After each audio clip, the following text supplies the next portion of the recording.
तो आज हम चल रहे हैं यही समझने, और हम चल रहे हैं अबुल फजल की आईने अकबरी का मूल्यांकन करने कि अबुल फजल की आईने अकबरी मध्यकाल खासकर की अकबर के शासन को समझने के लिए कितनी ज्यादा महत्वपूर्ण है। देखिए, हम ऐसे तो नहीं कहेंगे कि महत्वपूर्ण नहीं है, बहुत ही महत्वपूर्ण किताब है आपकी आईने अकबरी, अकबर के शासन को समझने के लिए और मैं मुगल साम्राज्य के शासन को समझने के लिए। देखिए, मैं आपको स्पष्ट कर दे रहा हूं, अकबर ही वो शासक है जिसने इस देश में मुगल साम्राज्य को वास्तविक तौर पर स्थापित किया है। बाबर हुमायूं कुछ नहीं है, बाबर हुमायूं बस आने वाले हैं और जाने वाले हैं। उन्होंने मुगल साम्राज्य को इस देश में स्थापित नहीं किया। वास्तविक तौर पर मुगल साम्राज्य को भारत में अगर किसी ने स्थापित किया है तो वो है अकबर, और अकबर की नीतियों का ही आगे अनुसरण हुआ है। इसीलिए अकबर को समझना हम सबके लिए बहुत ज्यादा जरूरी है कि अकबर ने वो कौन सी नीतियां अपनाई जिसके कारण वो मुगल साम्राज्य को यहां स्थायित्व प्रदान कर पाता है। तो आज की क्लास में हम चल रहे हैं इसी बात को बहुत विस्तार से समझने। तो चलिए पढ़ते हैं और जानते हैं कि आईने अकबरी का हमारे लिए क्या महत्व है, हम इतिहास के बच्चों के लिए क्या महत्व है और इसे किस दृष्टिकोण से हमें देखना चाहिए मध्यकाल के इतिहास को समझने के लिए। तो चलिए पढ़िए। ऐतिहासिक स्रोत के रूप में आईने अकबरी के संबंध में कई बातें उल्लेखनीय हैं। पहली बात तो यह है कि यह पुस्तक बंगाल के इतिहास की महत्वपूर्ण जानकारी प्रदान करती है तथा बंगाल के इतिहास के स्रोत के रूप में यह एक महत्वपूर्ण पुस्तक है। तो यह भी बात हो गई कि यह बंगाल के संबंध में बात करती है। बंगाल मतलब अबुल फजल कहां रह रहा था? बंगाल में रह रहा था। ठीक है। दूसरी बात यह कि यद्यपि लोगों तथा अधिकारियों द्वारा अकबर के सरकारी पत्रों को नष्ट कर दिया गया था, परंतु आईने अकबरी ने इस कमी को बहुत सीमा तक पूरा किया। तीसरी, यह पुस्तक सरकारी अधिकारियों का पथ प्रदर्शन करने के दृष्टिकोण से विशेष रूप से उल्लेखनीय है। इसमें अकबर द्वारा सभी सरकारी विभागों पर नियंत्रण के विषय में पर्याप्त जानकारी मिलती है। इसमें शासन प्रणाली के नियमों का वर्णन किया गया है। मुगल साम्राज्य का भौगोलिक सर्वेक्षण तथा सभी प्रांतों विशेषकर बंगाल के विषय में ऐसे वर्णन प्रस्तुत करना जो आंकड़ों पर आधारित है, इस पुस्तक की एक महत्वपूर्ण विशेषता है। तो मतलब ये मान लीजिए कि अकबर के शासन काल के सभी पहलुओं से रूबरू कराती है आपको ये किताब। ऐसा कोई भी पहलू नहीं है जिससे ये अछूती हो अकबर के शासन के। अकबर के शासन के हर पहलू को आपके सामने प्रस्तुत करने का काम करती है आईने अकबरी। आईने अकबरी इस मामले में एक अद्भुत किताब है और खास करके बंगाल के संबंध में आंकड़ों के साथ डाटा प्रस्तुत करती है। इसका अर्थ यह हुआ कि अबुल फजल बंगाल में रहता था और वहीं पर इसने इस किताब का निर्माण किया है। यह बात भी है कि यह आने वाले भविष्य में मुगल साम्राज्य के शासकों के लिए एक पथ प्रदर्शक भी थी। इस किताब के माध्यम से वो अपने बीते हुए इतिहास को भी समझ सकते थे और उनके शासन में किस प्रकार से किसानों के साथ बर्ताव किया जाता था इस चीज को भी समझ सकते थे। देखिए, इतिहास दोहराने के लिए नहीं होता, इतिहास समझने के लिए होता है और इतिहास में जो गलतियां हो गई हैं उन गलतियों को ना दोहराया जाए, उनसे पहले ही सीख ले ली जाए, इसलिए इतिहास पढ़ाया जाता है जिससे कि हमारे अंदर त्रुटियां ना आए, हम उन गलतियों को दोबारा ना दोहराएं, जिससे कि देश फिर से उस मुहाने पर खड़ा हो जाए जहां देश एक समय पर खड़ा हो गया था, जिसके कारण देश गुलाम हो गया था या कुछ भी हो गया था, वो गलतियां फिर ना हो। इसलिए आपको इतिहास पढ़ाया जाता है, दोहराने के लिए नहीं पढ़ाया जाता कि जो गलती हो गई है उस गलती को फिर दोहराया जाए। अगर किसी ने मेरे बाप को मारा है तो मैं भी आज उसको मारूंगा, इसलिए नहीं, वो गलतियां ना की जाए इसलिए पढ़ाया जाता है। आपको पता रहे कि किसी को मारने से क्या होता है, किस प्रकार की तकलीफ आपको झेलनी पड़ती है। आप भी उस चीज को बिना किसी की हत्या करे अगर समझ सकते हैं तो फिर दिक्कत क्या है, समझ जाओगे ना आप भी। आगे सुनिए।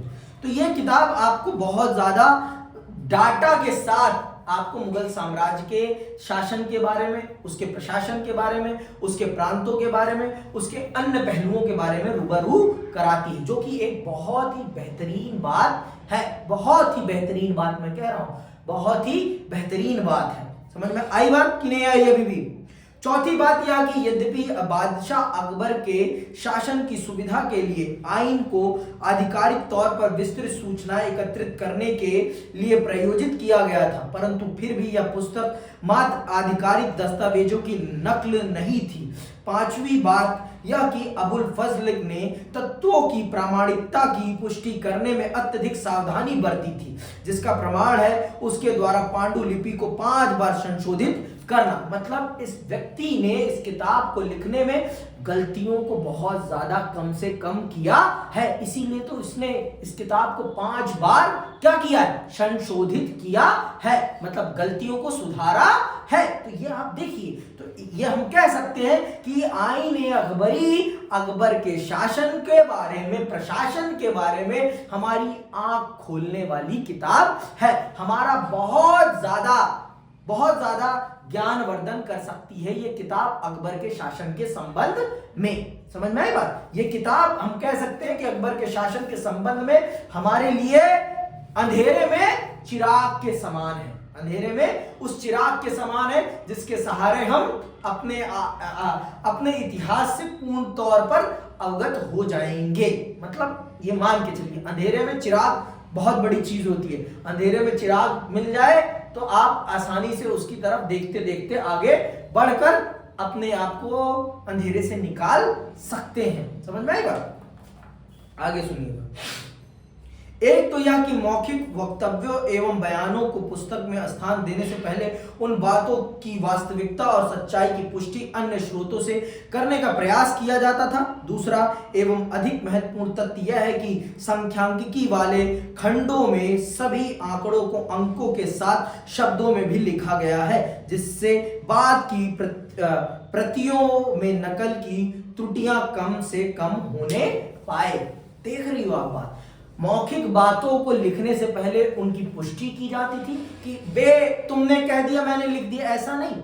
10-20 लोगों से और किताबों से पढ़कर, समझकर और आपकी बात की सत्यनिष्ठा को जांचकर उसके बाद उसे अबुल फजल ने अपनी आईन अकबरी में संकलित किया है। उससे पहले उसने उन बातों को कदापि अपनी किताब में जगह नहीं दी है।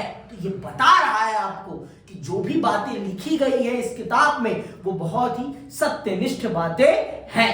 मैं ये मानूंगा कि इसका एक तरफा झुकाव होगा, लेकिन फिर भी ये किताब अपने आप में अकबर के शासन के संबंध में हमारी जानकारी का एक महत्वपूर्ण स्रोत है। इससे कोई भी मना नहीं कर सकता। और आंकड़ों के संबंध में क्या कह रही है ये किताब? आंकड़ों को लिखने के लिए उसने दोनों प्रकार से, अंकों में भी लिखा है और शब्दों में भी लिखा है, जिससे कि जब उसका रूपांतरण तैयार किया जाए तो लिखने वाले से गलती ना हो। अगर शब्द कट गया है तो वो अंक देख ले, और अगर अंक कट गया है तो वो शब्द पढ़कर अंक दोबारा लिख दे। बात समझ रही है ना? तो इतनी बेहतरीन तरीके से उसने इस किताब को रचा है, जिससे कि देखने वाला बच्चा समझ जाए कि क्या लिखा गया है, और आने वाला भविष्य जब इसे पढ़े तो वो समझ सके कि अकबर के शासन काल में उनके पूर्वजों ने किस प्रकार से शासन को आगे बढ़ाया। और अगर इस समाज को आगे बढ़ाते रहना है इसी प्रकार से, तो हमें कौन सी गलतियां नहीं करनी इस समाज को आगे ले चलने के लिए। तो ये बहुत बड़ी बात है, आप इस बात को समझिए, ये बहुत ही ज्यादा बड़ी बात है, और इस बात को जाने बिना हम आगे नहीं बढ़ सकते। तो ये आपको समझ में आ गया होगा कि आईन अकबरी अकबर के शासनकाल को समझने के लिए कितनी महत्वपूर्ण किताब है। बहुत ही महत्वपूर्ण किताब है। समझ में आई बात कि नहीं आई अभी भी? उपयुक्त विशेषताओं के बाद भी इतिहासकारों ने आईन अकबरी की कुछ कमियों की ओर भी संकेत किया है। स्वाभाविक सी बात है, हर चीज में कमी है। दुनिया में ऐसी कोई भी चीज नहीं है जिसमें कमी ना हो। हर सिक्के के दो पहलू हैं, हर सिक्के के दो पहलू। मैंने पहले ही बता दिया है आपको, उसमें सबसे बड़ी कमी क्या है? उसमें राजा की बुराई नहीं लिखी गई है। राजा की बुराई के बारे में इसमें कदापि नहीं लिखा जाएगा कि राजा कितना गलत काम करता था, कभी नहीं लिखा जाएगा। समझ में आई बात? संभव ही नहीं है लिखा जाना, क्योंकि यह राजकीय किताब है। और राजा की बुराई कैसे लिखी जाएगी राजकीय किताब में? खुद ही सोचो आप, राजकीय किताब में राजा की बुराई लिखा जाना कहीं से संभव है? कदापि नहीं। वही बातें यहां बताई जाएंगी, सुनना। पहली बात तो यह कि आईन की रचना अकबर के आदेश पर हुई थी तथा इस प्रकार इसका लेखन एक प्रयोजित कार्यक्रम था, इसलिए इसके वर्णन से कृषकों के विषय में हमें जो जानकारी मिलती है वह सत्ता के ऊंचे गलियारों का नजरिया है। मतलब जो यहाँ आपको किसानों की स्थिति परिस्थिति के बारे में बताया जा रहा है वो किसके दृष्टिकोण से बताया जा रहा है? राजा के दृष्टिकोण से, कि राजा किस प्रकार से किसानों की स्थिति को देखता है। वास्तविक स्थिति के बारे में नहीं लिखा जा रहा है, राजा के दृष्टिकोण को लिखा जा रहा है कि वो अपने देश के किसानों की स्थिति को किस प्रकार से देख रहा है। उसके दृष्टिकोण में उसके किसानों की स्थिति क्या है, वो कैसे देखता है इनको। समझ में आई बात? तो ये राजा का दृष्टिकोण यहां पर लिखा गया है, ना कि वास्तविक किसानों की स्थिति के बारे में। इसीलिए इसके वर्णन से कृषकों के विषय में हमें जो जानकारी मिलती है वह सत्ता के ऊंचे गलियारों का नजरिया है। दूसरी बात यह कि इसमें जो संख्यात्मक आंकड़े दिए गए हैं उनमें विषमताएं हैं। विषमताएं मतलब त्रुटियां हैं, विषमताएं हैं। जो आंकड़े एकत्रित किए गए हैं वे समान रूप में नहीं हैं। उदाहरण अर्थ कुछ सूबों में जमींदारों की जाति के संबंध में विस्तृत सूचनाएं एकत्रित की गई हैं, परंतु इस प्रकार की सूचनाएं बंगाल एवं उड़ीसा के लिए उपलब्ध नहीं होती। इसी प्रकार सूबे से लिए गए राजकोषीय आंकड़े तो बड़े विस्तार से दिए गए हैं, परंतु उन्हीं इलाकों में कीमतों और मजदूरी जैसे मापदंड जो अत्यधिक महत्वपूर्ण है इतनी अच्छी प्रकार संकलित नहीं किए गए हैं। राजकीय दृष्टिकोण की हर चीज को बहुत विस्तार से लिखा गया है, लेकिन सामाजिक दृष्टिकोण से लिखी जाने वाली चीजों पर इनका कदापि विस्तार नहीं है, कदापि विस्तार नहीं है, जो कि हमें देखने को मिलता है। समझ में आई बात? यह बहुत ही दुर्भाग्य की बात है। आईन अकबरी अकबर के शासन काल को बताने के लिए बहुत अच्छी है, लेकिन अकबर के शासन काल में समाज की स्थिति को बताने में उतनी सटीक नहीं है जितनी उसे होना चाहिए था। जितनी इससे अपेक्षा की जा रही थी उतनी ये है नहीं। समझ में आई बात? और होगी भी नहीं। क्यों? क्योंकि ये राजा के आदेश पर लिखी जा रही है किताब। तो जब राजा लिखवाएगा किसी किताब को तो वो अपनी बुराई, अपने बारे में गालियां तो नहीं लिखवाएगा ना, कि लिखवाएगा? अभी माननीय प्रधानमंत्री जी अगर कुछ भी लिखवाएंगे तो उसमें अपने बारे में गालियां तो नहीं लिखवाएंगे ना, कि मैं मेरे कारण इस देश में ये हो गया, मेरे कारण इतने लोग मर गए। कभी नहीं लिखवाएंगे, कोई राजा नहीं लिखवाएगा। चाहे वो इंदिरा गांधी रही हो, चाहे वो राजीव गांधी रहे हो, चाहे वो पंडित नेहरू क्यों ना रहे हो, और चाहे आज के वर्तमान प्रधानमंत्री नरेंद्र दामोदर दास मोदी ही क्यों ना हो, कोई भी राजा नहीं लिखवाएगा। वो कभी नहीं लिखवाएगा। अकबर के बारे में ये कहा जाता है कि अकबर बहुत अय्याश था, वो अपनी किताब में तो ये कदापि नहीं मेंशन करेगा ना कि मैं बहुत बड़ा अय्याश था, मेरे हरम में इतनी रानियां थी। कदापि नहीं लिखवाएगा। ये लिखेगा कौन? ये वही लिखेगा जो उससे प्रभावित नहीं होगा, जो वास्तविक तौर पर उसकी वास्तविकता समाज के सामने रखना चाहता होगा। समझ में आई बात? अब महाराणा प्रताप के संबंध में ये बहुत बड़ी ख्याति है कि वो सबसे महान राजा थे, राणा सांगा के सबसे बेहतरीन पुत्रों में से एक थी, है ना।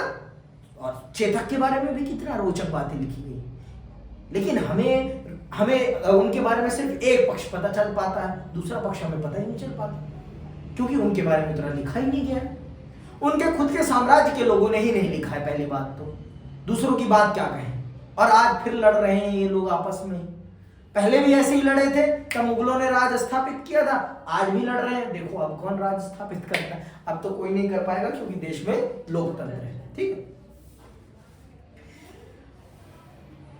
चौथी बात यह है कि जोड़ करने पर कई त्रुटियां पाई गई हैं। संभवतः या तो ये अंक गणित की छोटी मोटी नहीं ज्यादा आगे आ गया ना। तीसरी बात यह कि कीमतों और मजदूरों की दरों की जो विस्तृत सूची आइन में दी भी गई है, वह साम्राज्य की राजधानी आगरा अथवा उसके समीपवर्ती क्षेत्रों से ही ली गई है। मैंने आपको पहले ही बता दिया गया है। यहां पर जो सामाजिक संबंध के बारे में लिखा गया है वो आगरा राजधानी के आसपास के बारे में ही लिखा गया है, क्योंकि जहां व्यक्ति रहेगा जो सहूलियत होगी थोड़ा बहुत घूम घाम के दिख देगा। अब भाई आप दिल्ली के आधार पर पूरे भारत की शिक्षा व्यवस्था का तो आकलन नहीं कर सकते ना। मैं जानता हूं कि दिल्ली के स्कूल बहुत अच्छे हो गए हैं सरकारी, लेकिन आप वही उत्तर प्रदेश के उत्तम स्कूलों में जाइए, आपको पता चल जाएगा कि उत्तम प्रदेश के उत्तम विद्यालय कैसे हैं, कितने बेहतरीन हैं। क्या दिल्ली के माता पिता वहां पर अपने बच्चों को पढ़ाना चाहेंगे? माननीय योगी आदित्यनाथ जी को आज कितने दिन हो गए हैं उस सूबे का मुख्यमंत्री बने? 7-8 साल होने वाले हैं, लेकिन वहां स्कूलों की स्थिति आज भी वैसी ही है जैसी पहले थी। लॉकडाउन के बाद तो और बर्बाद हो गई। लॉकडाउन ने 2 साल में इस देश में शिक्षा का जो बेड़ा गर्क किया है ना, उतना किसी ने भी नहीं किया है, और सरकारों ने भी शिक्षा पर कोई ध्यान नहीं दिया है। और हम फिर भी बनना चाहते हैं क्या? विश्व गुरु। बिना पढ़ाए हम विश्व गुरु बनना चाहते हैं, बिना पढ़ाए बच्चों को, बिना बच्चों में विचारशीलता लाए हम विश्व गुरु बनना चाहते हैं। विश्व गुरु ऐसे ही बनेंगे हम, कभी नहीं बन पाएंगे, कभी नहीं बन सकते। जब तक आपका बच्चा पढ़ेगा नहीं, विचारशील नहीं बनेगा, तब तक आप विश्व गुरु क्या अपने घर के गुरु नहीं बन पाओगे। आपकी ही कोई इज्जत नहीं करेगा आपके खुद के घर में। समझ में आई बात? बहुत जरूरी है पढ़ना और पढ़ाना इस देश को, लेकिन दुर्भाग्य है कि इस देश की जनता, गणमान्य जनता कभी शिक्षा पर बात ही करना नहीं चाहती। जब आप ही बात नहीं करना चाहते तो नेताजी क्यों बात करेंगे? नेताजी को क्या मिल रहा है शिक्षा पर बात करके? उनके बच्चे तो विदेशों में पढ़ ही रहे हैं, उनको क्या फर्क पड़ता है आपके बच्चे पढ़ें या ना पढ़ें? पढ़ेंगे तो नौकरी मांगने चले जाएंगे, उनके लिए और एक सिरदर्दी। तो इससे बढ़िया है साला ना खुलेगा स्कूल और ना मांगोगे नौकरी। गुरु सही बात है ना पढ़ोगे और ना काबिल बनोगे, और ना बनोगे काबिल तो नौकरी काहे को मिलेगी? फिर आपसे पूछा जाएगा कि आप में काबिलियत है, यू हैव अ स्किल, तो यू हैव नो स्किल, तो how we get you job? हो गई बात खत्म। लग गया पढ़े लिखे अनपढ़ का थप्पा लग गया। आप काबिल नहीं है तो काबिल बनिए, काबिल बनिए। रट्टू तोता बनने की कोई जरूरत नहीं है। इस देश में रट्टू तोतों की कमी कदापि नहीं है, और रट्टू तोते कदापि सक्सेसफुल नहीं होते, नहीं होते। वो क्लर्क बन सकते हैं, वो मालिक कभी नहीं बन सकते। वो सिर्फ क्लर्क बन सकते हैं, वो दूसरों के इशारे पर काम करने वाले तोते बन सकते हैं, राजा नहीं बन सकते। और राजा बनना है तो आपको विचारशील बनना पड़ेगा, और नहीं बनोगे विचारशील तो इस देश को कभी भी उस अवस्था में नहीं पहुंचा सकते जिस अवस्था में यह देश था कभी। समझ में आई बात? आगे सुनना। इससे पता चलता है कि देश की बाकी हिस्सों के लिए इन आंकड़ों की प्रासंगिकता सीमित है। मतलब ये जो आंकड़े प्रस्तुत किए गए ये राजधानी के हैं, तो इसलिए हम ये नहीं कह सकते कि ये आंकड़े बहुत ही सटीक हैं, बहुत, और पूरे देश पर इनका लगता भी है कि प्रभाव होगा। समझ में आई बात? आगे सुनना।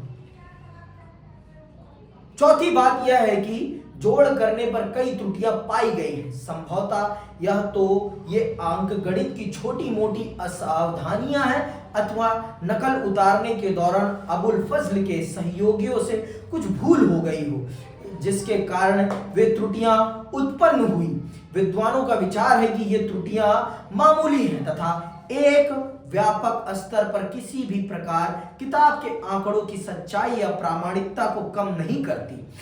इन सब कमियों के बावजूद भी यह कहा जा सकता है कि अपनी छोटी मोटी कमियों के बावजूद भी आईन-ए-अकबरी एक असामान्य एवं अनोखा दस्तावेज है। इसका सर्वाधिक महत्व इस दृष्टिकोण से है कि अबुल फजल से पहले के इतिहासकार और लेखकों ने अपने विवरणों का विषय केवल शायशी साजिशों, वंशीय उथल पुथल अथवा राजनीतिक कार्यकलापों एवं वारदातों को बनाया था, जबकि इस पुस्तक में कृषकों, भूमि, कृषि उत्पादों, भूमि संबंधों, जनसामान्य, उनके पेशों एवं व्यवसायियों, साम्राज्य की व्यवस्था एवं उनके उच्च अधिकारियों का विस्तृत विवरण प्रस्तुत किया। इस दृष्टिकोण से यह ग्रंथ महत्वपूर्ण ही नहीं, वह अद्वितीय है। मतलब आज तक जिस भी लेखक या जिस भी इतिहासकार ने जो भी किताब लिखी थी, इससे पहले उन सभी ने सिर्फ जो शासक वर्ग था उसके आसपास की साजिशों, वंशावली, इन्हीं पर ध्यान केंद्रित करके लिखा था। लेकिन अबुल फजल ने इस किताब के माध्यम से बहुत बड़े स्तर पर उस समाज को भी अपनी किताब में अंकित किया जिनके बारे में कोई बात नहीं होती थी, जो कि बहुत बड़ी विशेषता है इस किताब की। ये किताब इस दृष्टिकोण से बहुत ज्यादा महत्वपूर्ण हो जाती है। बहुत ज्यादा, मैं कह रहा हूं वर्षा, बहुत ही ज्यादा महत्वपूर्ण हो जाती है। इसलिए इस किताब को जानना और समझना मुगल साम्राज्य को जानने और समझने के लिए सबसे महत्वपूर्ण है, खास करके अकबर की नीतियों को जानने और समझने के लिए। और अबुल फजल को जान और समझ लेंगे आप, तो मैं कहता हूं अकबर को आप 70% जान और समझ लेंगे, क्योंकि अकबर की नीतियों पर अबुल फजल की बातों का बहुत ज्यादा इन्फ्लुएंस था, क्योंकि अकबर का वो सिपे सलाहकार था बहुत बड़ा, और अकबर उस पर अंधा भरोसा करता था। माना जाता है कि वो उस पर अंधा भरोसा, सलीम से ज्यादा उस पर भरोसा करता था। सलीम कौन है? सलीम अकबर का बेटा है, जिसे बाद में जहांगीर कहा जाएगा। ठीक है, ठीक, याद रखनी है बातें। सलीम, ठीक है, अनारकली के प्रेम में पागल। ठीक, अब आते हैं अन्य स्रोतों के बारे में। वो कौन से अन्य स्रोत हैं, वो कौन सी किताबें हैं जिनके माध्यम से हमें अकबर के शासन के बारे में या मुगल साम्राज्य के बारे में और बातें पता चलती हैं। तो आइए पढ़ते हैं और जानते हैं। सौभाग्य से आईन-ए-अकबरी के अतिरिक्त भी हमारे पास बहुत से अन्य समकालीन स्रोत हैं। मतलब समकालीन का मतलब उस समय में लिखी गई किताबें, जो 17वीं एवं 18वीं शताब्दी में भारतीय एवं विदेशी विद्वानों द्वारा लिखे गए। कुछ स्रोत ऐसे भी हैं जो मुगलों की राजधानी से दूर के इलाकों में लिखे गए, जैसे गुजरात, महाराष्ट्र एवं राजस्थान से मिलने वाले स्रोत, जो तत्कालीन आर्थिक गतिविधियों एवं क्रियाकलापों तथा सरकार की आय आदि के विषय में पर्याप्त एवं विस्तृत जानकारी प्रदान करते हैं। इसके अतिरिक्त ईस्ट इंडिया कंपनी के भी बहुत सारे दस्तावेज हैं जो पूर्वी भारत में कृषि संबंधों का महत्वपूर्ण वर्णन करते हैं, जो अत्यधिक उपयोगी सिद्ध होता है। इनसे राज्य एवं कृषकों के संबंध तथा कृषकों, जमींदारों एवं राज्य के बीच संघर्ष आदि की भी पर्याप्त जानकारी मिलती है। तो बहुत से स्रोत हैं जिनके माध्यम से हमें मुगल साम्राज्य के बारे में और विस्तृत जानकारी मिल जाती है। समझ में? भारतीयों ने भी लिखा है और विदेशियों ने भी लिखा है। इसीलिए अन्य स्रोत को हमने दो कैटेगरी में बांटा है, भारतीय स्रोत और विदेशी स्रोत। यूरोपीय आप कह लीजिए या विदेशी स्रोत। ठीक है, विदेशी लेखकों के द्वारा लिखी गई बातें जिनके माध्यम से हमें पता चलता है किसके बारे में? अकबर के शासन के बारे में। ठीक है, भारतीय स्रोत आईन-ए-अकबरी के अतिरिक्त कुछ अन्य भारतीयों के द्वारा लिखे गए ग्रंथ भी हैं जो 16वीं 17वीं शताब्दी के भारत की विभिन्न परिस्थितियों पर पर्याप्त प्रकाश डालते हैं। इनमें उल्लेखनीय है कि अकबर के दरबार के सरकारी इतिहासकार निजामुद्दीन अहमद अथवा निजामी की तबक़त-ए-अकबरी, जिसमें अकबर के शासन काल का अत्यधिक वृत्तांत है, यद्यपि इसका तिथि क्रम दोषपूर्ण है। अकबर के दरबार में एक अन्य प्रसिद्ध इतिहासकार था अब्दुल कादिर बदायूनी, इसका नाम याद रखना है, अब्दुल कादिर बदायूनी, जो अपने कट्टर सुन्नी दृष्टिकोण के लिए विख्यात है। उसकी पुस्तक मुक्ताब उत तवारिख में भी उसका यही दृष्टिकोण झलकता है, मतलब वो कट्टर दृष्टिकोण से लिखता था। और मैं मानता हूं कि उसने अकबर की बुराइयां लिखी होंगी, क्योंकि अकबर एक सहिष्णु व्यक्ति था। उसकी जब हरकाबाई, जिन्हें हम जोधाबाई कहते हैं, उनसे जब विवाह हुआ उसके बाद उसके जीवन में बहुत ज्यादा परिवर्तन हो जाता है। हरकाबाई को ही जोधाबाई कहा जाता है। उनका वास्तविक नाम हरकाबाई है, जोधाबाई नहीं। ठीक है, प्रसिद्ध वो जोधाबाई के नाम से है, लेकिन उनका वास्तविक नाम क्या है? हरकाबाई। ठीक है, मैं गलत हो सकता हूं, लेकिन मैंने जो पढ़ा है, मैंने जो सुना है बड़े बड़े इतिहासकारों, बड़े बड़े लेखकों के नाम से, तो वो हरकाबाई ही सुना है। ठीक है, तो इसके जो ये है बदायूनी, इसके उसमें हमेशा हमें कट्टर दृष्टिकोण झलकता हुआ मिलता है। ठीक है, मोहम्मद कासिम फरिश्ता भी तत्कालीन भारतीय इतिहासकारों में सर्वाधिक विश्वसनीय इतिहासकार के रूप में ख्याति प्राप्त हैं। उनकी पुस्तक तरीक ए फरिश्ता से भी तत्कालीन इतिहास की महत्वपूर्ण जानकारी मिलती है। बादशाह जहांगीर द्वारा लिखी गई आत्मकथा तुजूक ए जहांगीरी से भी पर्याप्त जानकारी मिलती है। इसके अतिरिक्त ईश्वर दास नागर द्वारा रचित फतूहात ए आलमगीरी एवं सुजान राय की खुलासात उत तवारिख भी महत्वपूर्ण जानकारियां प्रदान करती हैं। तो ये वो भारतीय इतिहासकार या लेखक हैं जिनके लिखी गई किताबों के माध्यम से हमें अकबर के शासन के बारे में बहुत ही विस्तृत जानकारी मिल जाती है, और क्रॉस चेक भी हो जाता है। किसके माध्यम से? इन किताबों के माध्यम से। किसकी किताब का? अबुल फजल की किताब का। ठीक है, अब आते हैं यूरोपीय स्रोतों पर। ठीक है, समय समय पर भारत आए यूरोपीय यात्रियों के वृत्तांत भी मुगल कालीन विभिन्न परिस्थितियों की महत्वपूर्ण जानकारी प्रदान करते हैं। इनमें father Anthony Monserrate, sir Thomas Roe, Peter Mundy, Francis Bernier, Jean Baptiste, Tavernier, Niccolao Manucci आदि प्रमुख हैं। ये वो लोग हैं जो यूरोप से आए थे मुगल दरबार में, और इन लोगों ने मुगल दरबार के बारे में अपने दृष्टिकोण, अपनी यात्रा वृत्तांतों में लिखा है। समझ में आई बात? अपने यात्रा वृत्तांतों में उन्होंने इसके बारे में बहुत ही विस्तार पूर्वक लिखा है।